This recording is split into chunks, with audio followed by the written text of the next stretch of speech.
உங்க போர்ட்ஃபோலியோல எத்தனை funds hold பண்ணலாம்? குவாலிட்டி ஆஃப் ஃபண்ட்ஸ் இருக்கணுமா இல்ல குவான்டிட்டி ஆஃப் ஃபண்ட்ஸ் இருக்கணுமா? குவாலிட்டி ஆஃப் ஃபண்ட்ஸும் தேவை, குவான்டிட்டி ஆஃப் ஃபண்ட்ஸும் தேவை. அப்படி பார்க்கும்போது ஒரு டைவர்சிஃபைட் போர்ட்ஃபோலியோ நீங்க சூஸ் பண்ணணும். நீங்க எத்தனை ஃபண்ட்ஸ் ஹோல்ட் பண்ணலாம்னு பாத்தீங்கன்னா, ஒரு அக்ரெசிவ் இன்வெஸ்டர்னா 7 to 10 ஃபண்ட்ஸ் ஹோல்ட் பண்ணலாம். மாடரேட் இன்வெஸ்டர்னா 5 to 6 ஃபண்ட்ஸ் ஹோல்ட் பண்ணலாம். இதே கன்சர்வேட்டிவ் இன்வெஸ்டர்னா 2 to 3 ஃபண்ட்ஸ் ஹோல்ட் பண்ணலாம். நீங்க ஒரு அக்ரெசிவ் இன்வெஸ்டரா இருக்கீங்க, 10 ஃபண்ட்ஸ் ஹோல்ட் பண்ணும்போது உங்க போர்ட்ஃபோலியோல ஒரு ஃபண்டுக்கு லெஸ் தென் 10% தான் இருக்கும் வெயிட்டேஜ். அப்படி பார்க்கும்போது மோர் டைவர்சிஃபிகேஷன். ஸோ நீங்க குவாலிட்டி குவான்டிட்டி ரெண்டுத்துக்குமே இம்பார்ட்டன்ஸ் கொடுக்கணும். சில பேர் அதிகமான என்எஃப்ஓஸ் இன்வெஸ்ட் பண்ணுவாங்க.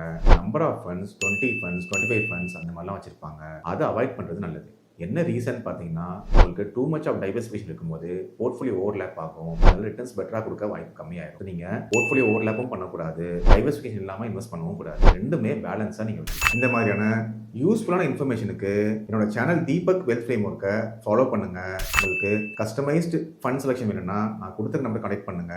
நான் உங்களுக்கு கைட் பண்றேன்.